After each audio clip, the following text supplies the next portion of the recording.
ঘুম থেকে উঠে ফ্রেশ হয়ে এক কাপ গরম গরম চা নিয়ে এসে বসলাম মেয়ের এই খেলনার খাটে।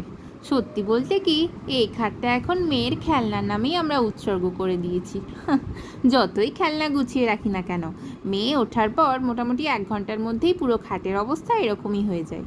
যাই হোক, চা খেয়ে ব্যালকনিতে এসে দেখলাম অপরাজিতা গাছটায় বেশ সুন্দর দুটো ফুল হয়েছে। আর এই জন্য ভাবলাম একটু ভালো করে জল দিয়ে দিই, কারণ এমনিতেই এখন সকাল 8টা বাজলেই সূর্যি মামার যা তাপ বেড়েছে, আমরা তো বাইরে বেরোতেই পারছি না, কিন্তু এই গাছগুলোকে তো বাইরে থাকতেই হয়।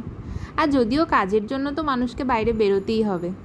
যাই হোক, এদিকে আমি জল দিচ্ছি দেখে মেয়েও দেখো ঘুম থেকে উঠে পড়েছে আর সোজা চলে এসছে এই যে জল দেবে বলে।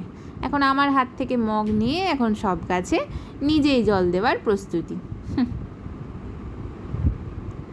যে কটা গাছ ব্যালকনিতে আছে এই দিকে একটু সরিয়েই এনেছি।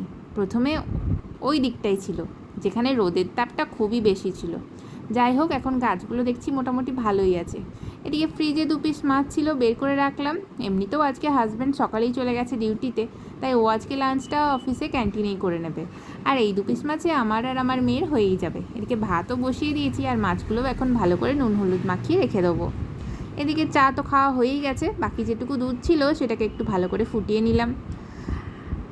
তো চলো, আজকের মতো ভিডিওটা এখানেই শেষ করছি। ভালো লাগলে লাইক করে দিও, চ্যানেলটা সাবস্ক্রাইব করে দিও। দেখা হচ্ছে অন্য একটা ব্লগে। টাটা।